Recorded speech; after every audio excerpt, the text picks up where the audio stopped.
My own situation is a rather disconcertingly unique one also. Once again, it's not a question of silver bullets. I suppose, in my case, what most began to work away at the foundations of liberalism was traveling in West Africa.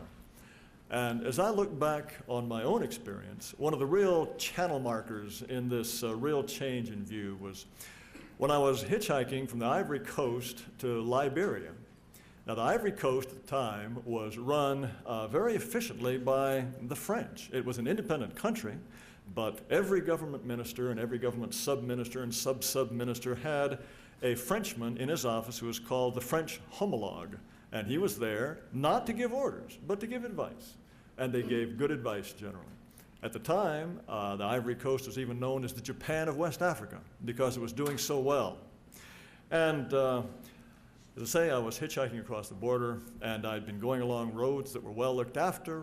There were fields of bananas, fields of coconut palms, fields of, and buildings, all in excellent repair. As soon as I crossed the border into Liberia, my gosh, it was like a step into the Stone Age. All of a sudden, instead of going 50, 60 miles an hour, you had to go 15 miles an hour to drive your way around the crevasses in the road, and every building looked clapped out and ill looked after. And by the time I got to Monrovia, the capital of Liberia, I was just shocked by the stark difference between these two countries. And I went to the University of Monrovia, and I struck up a conversation with a bright young lad, and I asked him, well, I don't mean to be disrespectful here, but I came from Ivory Coast, and Ivory Coast is just miles ahead of your country. What's the reason for this? He says, well, that's obvious. We didn't have the benefit of being colonized by the French. Well, now, it's all very well for me to tell you this story, and it's all very well for people who are racial liberals to hear this story, but somehow to have seen what I saw, given my state of mind at that time, and to be told what I was told, it had a dramatic impact on me. It's very, very difficult to reproduce these individual bits of drama.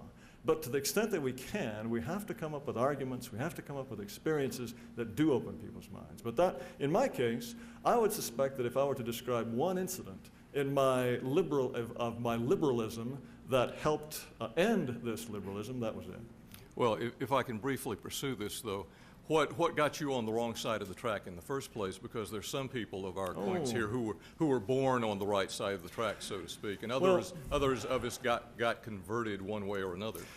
I think what starts people into liberalism is just the fact that it's orthodoxy. We all grow up believing what we're told by our parents. That's a perfectly normal state of mind. And in the United States, I went to college in 1968. At that time, liberalism, one became a liberal just by breathing the air. There was no, I should say again that there's yet another channel marker, if I may call it that I remember as an undergraduate. Arthur Jensen was supposed to speak at our campus. And I, of course, like everyone else, thought Arthur Jensen was a wicked, swinish racist. But as it turned out, the Black Student Union, in cooperation with the Students for a Democratic Society, put on this whooping demonstration and threatened violence, and Arthur Jensen's talk was canceled. I had planned to go. I had planned to object, and well, I wasn't going to make noise, but I was just prepared to find him wrong on every count. But I remember thinking at the time, well, this just isn't right. This guy may be completely wrong, but to have shut him down, there's something fishy here. But that wasn't enough. It was just a constant accumulation of little things like that. But no, people start off liberal because everybody's liberal, basically. We're a conforming species. We all want to be running with the same pack. And that's why I think most people are liberal. If the prevailing ethos in the United States were that of the 1930s, most people would not be racial liberals, because most people generally do what everybody else does.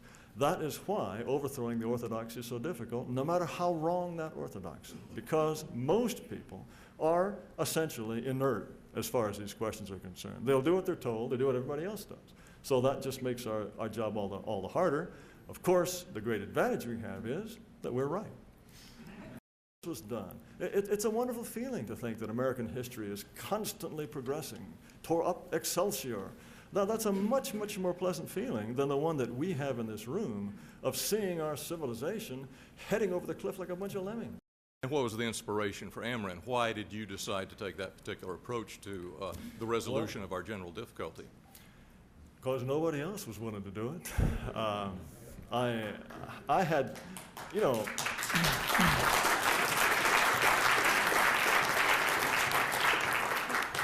I don't think this is a case of false modesty when I say that I have no particular desire to be a leader of a movement. I have no, it gives me no, I'd rather spend time with my family, for heaven's sake. I'd rather play the clarinet. There are lots of things I'd rather do. I would much rather live in a society in which I had faith in the government, in which I thought that the church, the government, the schools were all doing the right thing. If that were the situation, I would happily just lapse back into private life. I'm doing this because it absolutely has to be done, and I think that for many of you, you feel the same way. You take risks when you come here. The fact that your faces may be on camera, that's a risk that you run. I'm conscious of that. But I think that that is why we're here, because we feel a duty. It's not because we get some sort of kick out of it. It's because we know that it's the right thing to do. It's what our ancestors would have wanted us to do. And years from now, when our grandchildren ask, well, Granddaddy, what did you do during the racial wars? You want to be able to say that you did something. You did something for our people. That's why we're here. Thank you very much.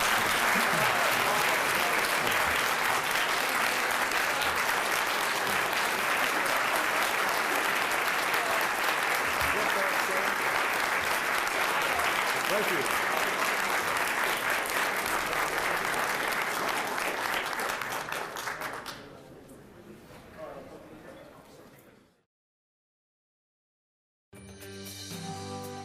If you'd like to contact American Renaissance, feel free to write American Renaissance, Post Office Box 527, Oakton, Virginia, 22124. You can call American Renaissance at area code 703-716-0900. You may fax them at 703-716-0932. The American Renaissance website is www.amren.org.